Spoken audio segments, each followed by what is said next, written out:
Hello everyone, welcome to this new session on goods and service tax filings. So we have concluded two modules. In first module, we read about the fundamentals of GST, what are the different components of GST and why GST was introduced to the Indian indirect taxation system.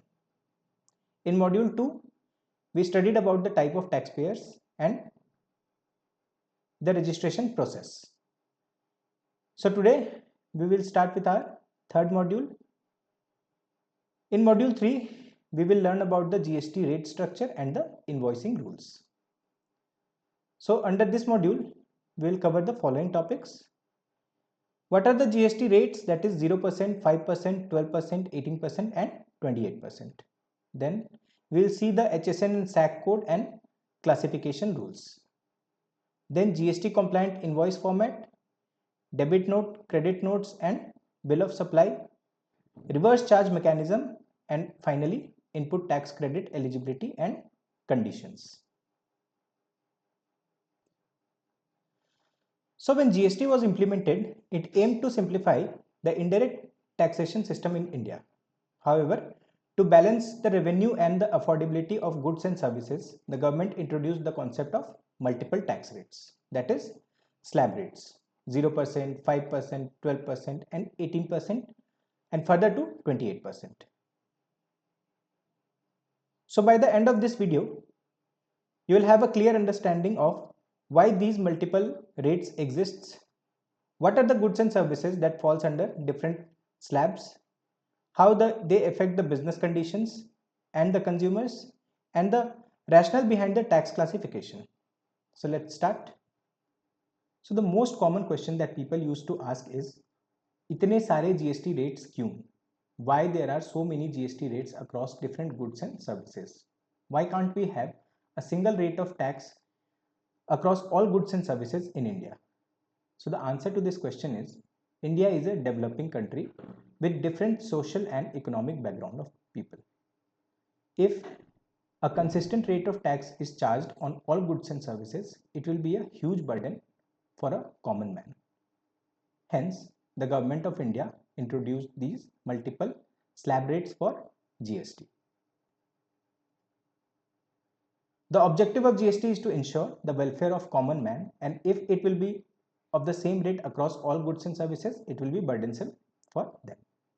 So the objective of introduction of these multiple rates were, first one was social equity, that is essentials are charged at a very minimum rate or either they are exempt from GST.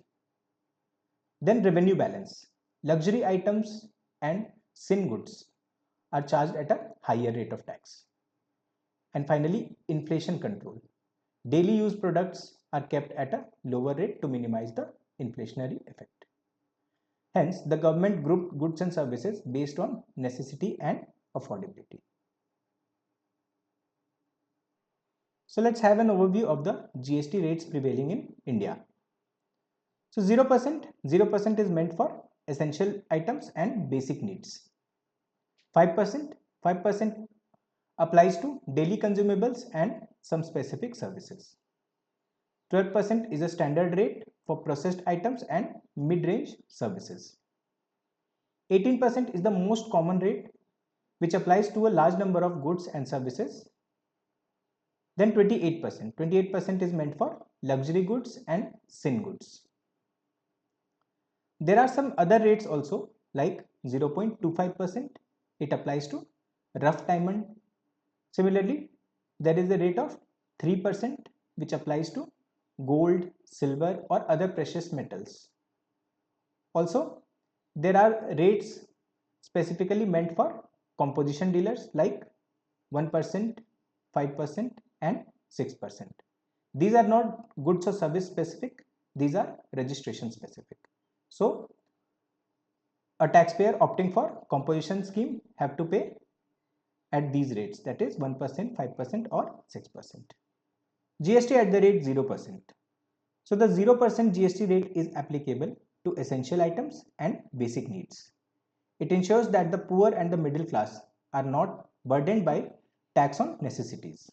For example, fresh fruits, vegetable, milk, egg, unbranded cereals and pulses, A point to be noted here, only unbranded cereals and pulses are exempt from GST. If you are trading in branded cereals and pulses, it will attract GST. Then comes handloom fabrics and books. Books that are in printed form, not the e-books. So printed form of books are exempt from GST. Then businesses dealing only in exempt supplies are not required to get registered under GST. They are only required to get registered if they are trading or wishes to trade interstate or certain limits of taxable supplies has been exceeded. So the goods falling under 0% tax bracket includes milk, egg, curd, lassi, unbranded atta, unbranded maida, kids coloring book, jaggery, honey, etc. Similarly, services falling under this category includes news agency services, foreign diplomat services, RTI services, veterinary clinic, healthcare services, education services, and so on. So next comes GST at the rate of 5%. So this is the lowest positive tax rate which aims at affordability. Goods falling under this category includes edible oil, tea, sugar, footwear under rupees 1000, apparels under rupees 1000, economy class air tickets, railway AC and non-AC travel tickets, and the services includes small restaurant services, that is non-air conditioned, which does not serve alcohol. Also, it also includes transport services. This 5% rate of GST is to balance tax collection without burdening the lower income group. Then comes GST at the rate of 12%. These are items that are processed but still essential or widely used. Goods falling under this category are packaged food items like butter, ghee, mobile phones. This is the latest revision of tariff. Then toothpaste and hair oil, ready-made garments over rupees 1000, then business class rail tickets. This slab also applies to certain industrial inputs which helps the MSMEs and manufacturing units to maintain its margins.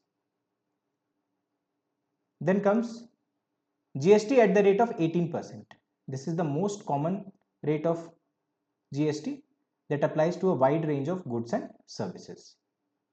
It includes soaps, shampoos, chocolates, instant food mixes, AC restaurant, software services and consulting services, online services like Amazon, Netflix, etc. Then it includes hotel tariffs, that is between 2500 and 7500.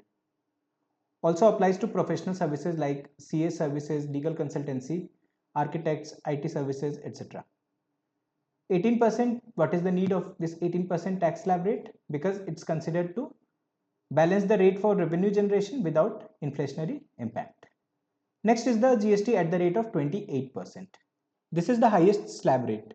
It applies to luxury and goods that are harmful to health and environment, that we call sin goods. For example, air conditioners, refrigerators, luxury cars and SUVs, tobacco, aerated drinks, cigarettes, etc. Additional cess may also apply to these items over and above the 28%. So GST was introduced in the year 2017, and since then multiple revisions has taken place in the rates. The GST Council frequently meets and try to simplify the tax system, move items to lower slabs to boost demand, and remove anomalies and classification disputes. For example, mobile phones were earlier taxed at the rate of 12%, then it was moved to 18% bracket, and again now it has been moved to 12% bracket. This is the latest amendment. Then sanitary napkins were also moved from 12% to 0%. So it is important for business to stay updated with the latest rate notifications and other notifications by the GST department. Impact of GST rates on businesses and consumers.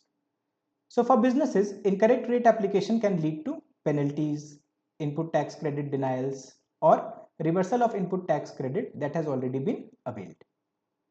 For businesses, it is very important to keep a regular check on the HSN codes and the rate changes through the CBIC or the GST portal. For consumers, knowing rates help in understanding the pricing of a product. It also spot overcharging or frauds if MRP contains any incorrect GST. So that's it for today's session. Let us quickly go through what we learned in today's session. The rates that are 0%, 5%, 12%, 18% and 28% are for different set of goods or services. Say 0% is for essentials, 5% are for daily usage goods, 12% are for processed items, 18% standard services and 28% luxury or sin goods. So that's it for today. Thank you.